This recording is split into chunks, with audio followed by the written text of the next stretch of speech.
Hello! In this video I will show you how to install Microsoft Edge browser on Huawei 20X Mate. So you have to start by opening your Google Play Store, then click on search bar and type in Edge. And click install.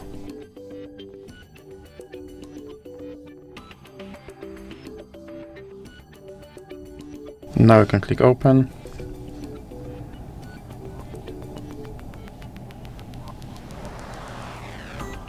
And here you can set this browser as a default browser, or you can click not now. Now you can sign in to sync your data, or you can click not now. And here you have to confirm your data and privacy settings. And as you can see, my Microsoft Edge browser is now installed and ready to use. So that's it for this video. If you liked it, please remember to leave a like and subscribe.